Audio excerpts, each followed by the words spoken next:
What's up, world? I'm Cameron McKinney, and this is Pop Culture Spotlight, a podcast about the movie Play Dirty.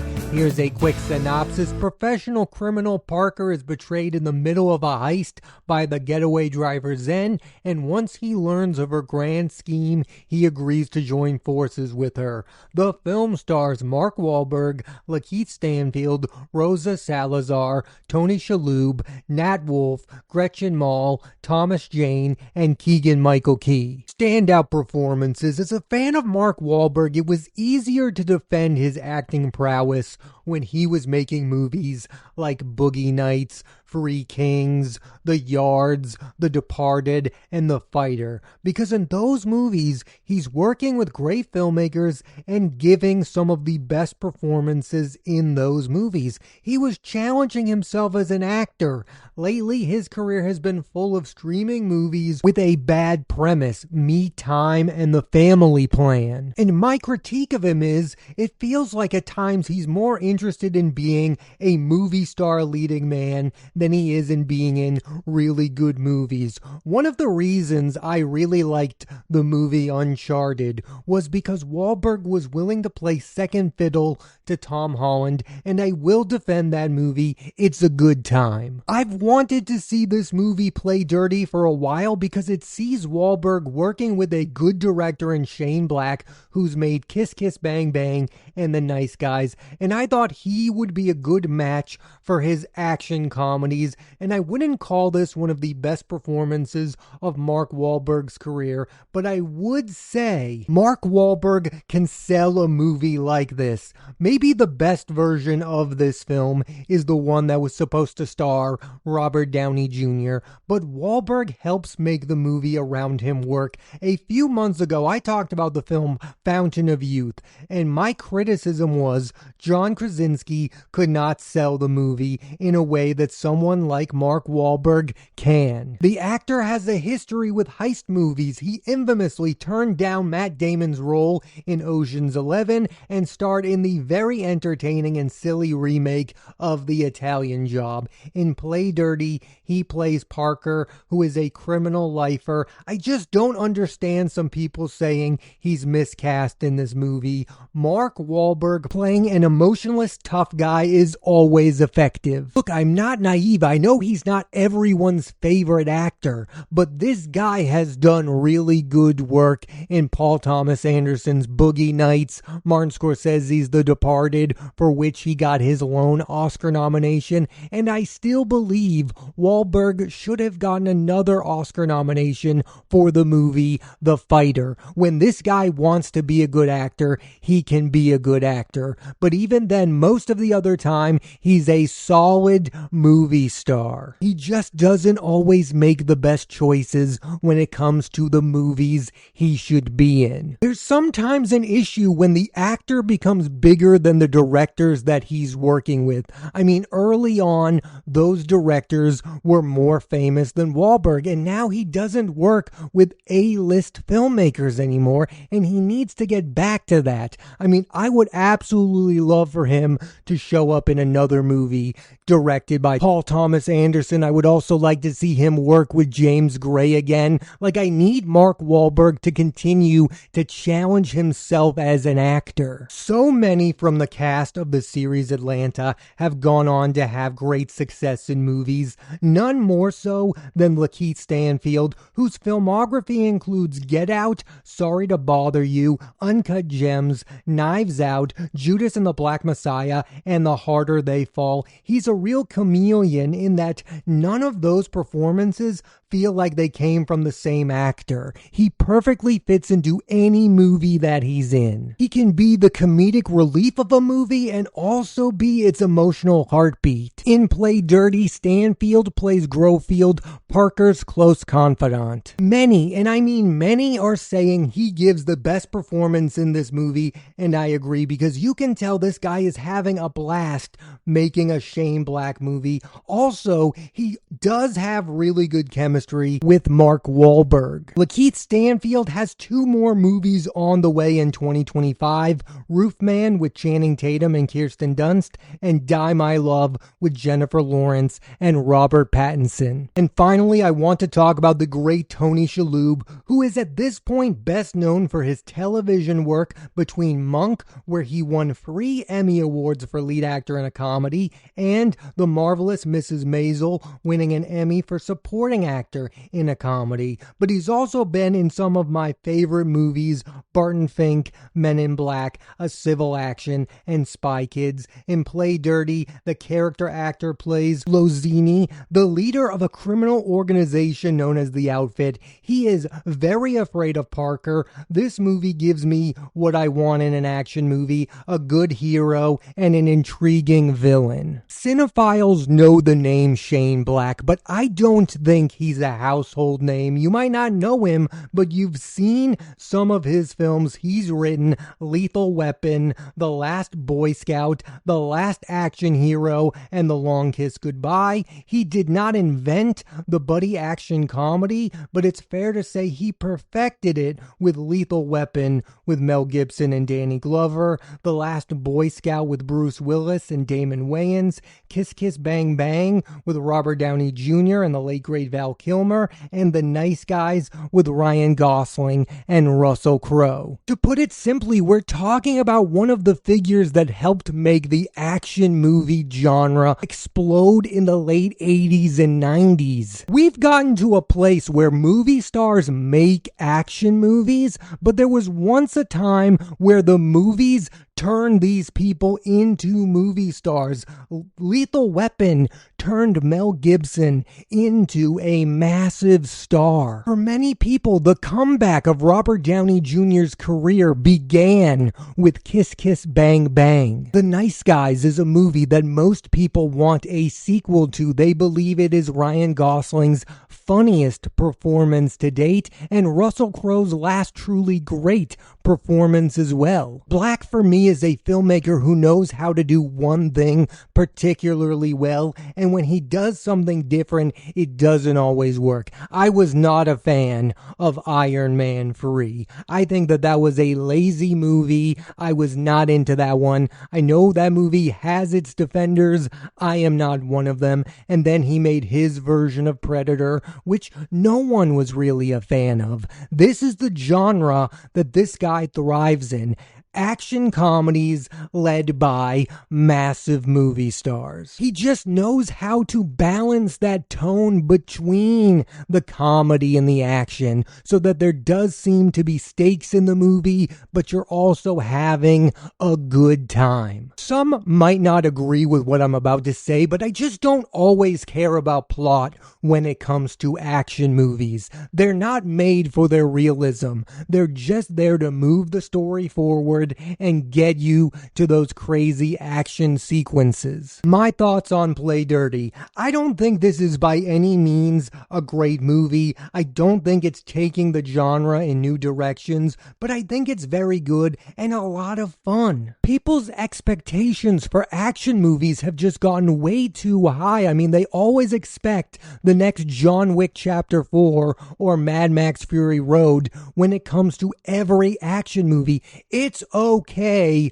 for an action movie to just be okay. That's what this was made for. This was made for just to be a fun, sleek movie that you can watch on a Friday night and go, wow, I did enjoy watching this movie. It wasn't made to change the way you think about action movies. It wasn't made to win awards. It was made for your pure enjoyment. And I really did have that while watching Play Dirty. So the response from some critics that I do respect say that this is just another streaming movie with people phoning it in. And nothing irritates me more than that criticism of a movie. I think it's lazy to just say all movies on streaming services are bad because you can't watch it in a movie theater. I am someone who has watched a lot of really bad streaming movies. For instance, you cannot look at me with a straight face and say that this movie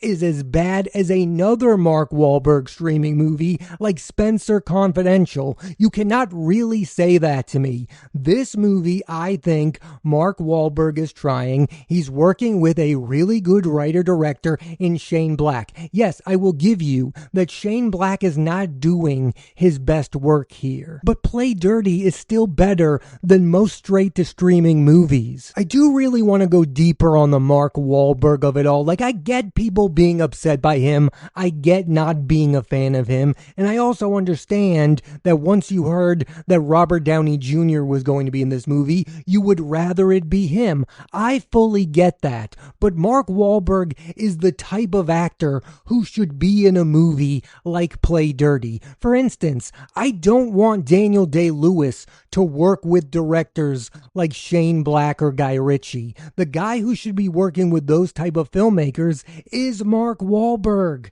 because that's what these movies are. They're not Oscar-winning movies. They're just movies for movie stars. That's why Gerard Butler works with these kinds of directors. You know the ones I'm talking about. I already mentioned Guy Ritchie. There's also Michael Bay, and Shane Black is definitely in that category. After Robert Downey Jr. exited the movie, Mark Wahlberg was probably without a doubt the best second option for this movie. The people who didn't like this movie are the ones saying that Mark Wahlberg is the movie's biggest problem. And I think that's a cop-out, because what they're truly saying is they just don't like Mark Wahlberg, and that's different than not liking the movie. That's also the problem with being a director who only does one thing. Once you've done it so well, they expect you to get better. People will watch this movie and say, hey, this movie's okay, but it's not as funny as The Nice Guys. It's not as memorable as Lethal Weapon.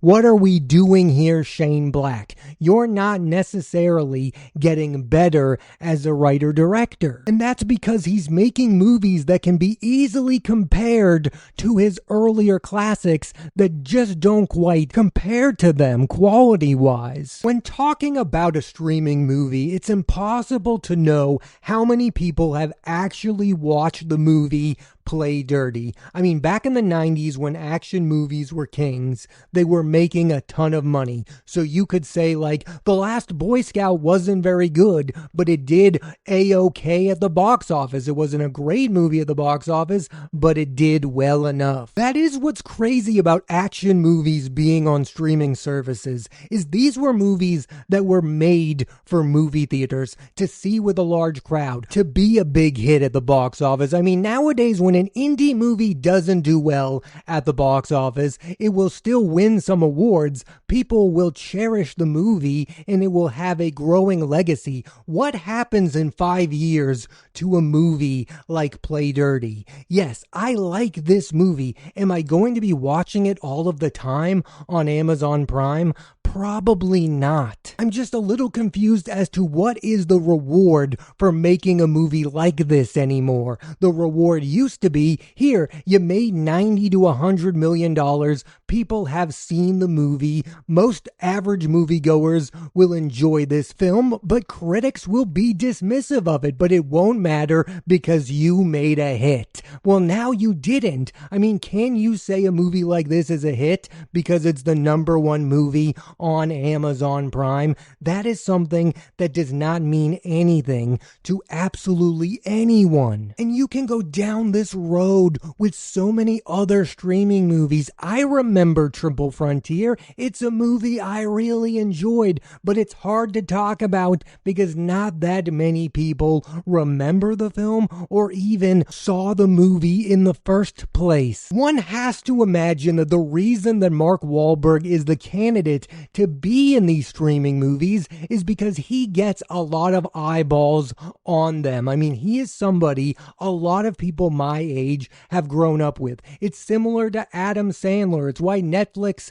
has long been in the Adam Sandler business, because a lot of people watch his movies the same way that a lot of people watch movies starring Mark Wahlberg. He's the guy from Ted and the Other Guys. people are fans of Mark Wahlberg. And I'll say it again, he is the number one reason I was interested in watching this movie. It has been a long time since I cared about a movie that starred Mark Wahlberg because, like I was saying earlier, he had not been challenging himself as an actor, and more importantly, he had not been making good movies. It's like, guy, it's simple. Just make movies with competent filmmakers, and you'll end up being in more good movies than not. I don't know if I'll ever be as big of a Mark Wahlberg fan as I was during his heyday when he was making movies like The Fighter, but he can get me back on board if he continues to work with directors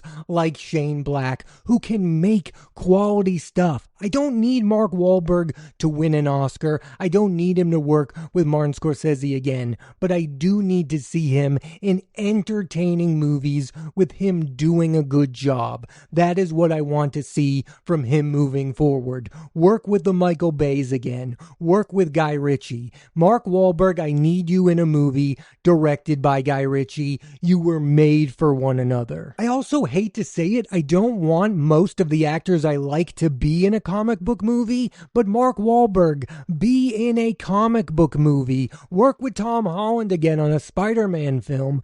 Do something good. And the other thing that was so refreshing about seeing Mark Wahlberg in this movie is that he was surrounded by other good actors, Lakeith Stanfield and Tony Shalhoub. I mean, back in the day, Mark Wahlberg was working with the likes of Leonardo DiCaprio on The Basketball Diaries and The Departed, Joaquin Phoenix in The Yards, and We Own the Night. I mean, there are too many movies that he makes where the only selling point is Mark Wahlberg. The actors that I like the most work with other great actors. That's why I love The Fighter, is because it has Christian Bale and Mark Wahlberg. Another great one is Three Kings when he's paired with George Clooney. That's what I want to see out of Wahlberg moving forward. Work with other A-listers in good movies. Play Dirty is a great middle ground in that he's the lead of the movie, he's the right choice for the lead, but he's also surrounded by other things that are good about the movie. Lakeith Stanfield and him are a good pair. I like the scenes between him and Tony Shalhoub. There are other things in the movie that are interesting to watch other than Wahlberg. Yes, my true dream for the actor is that a great director will work with him to get another great performance out of him. But if that's not going to come anytime soon, I'll take a movie like Play Dirty. And now's probably the perfect time to bring up the fact that Leonardo DiCaprio, while promoting One Battle After Another, has talked about the fact that him turning down Boogie Nights was a grave mistake. And so many people are looking back at that and going, wow, we could have had Boogie Nights with Leonardo DiCaprio. And I'm here to say, I think the best version of that movie is the one that we have. The one that stars Mark Wahlberg. I mean, he has electric chemistry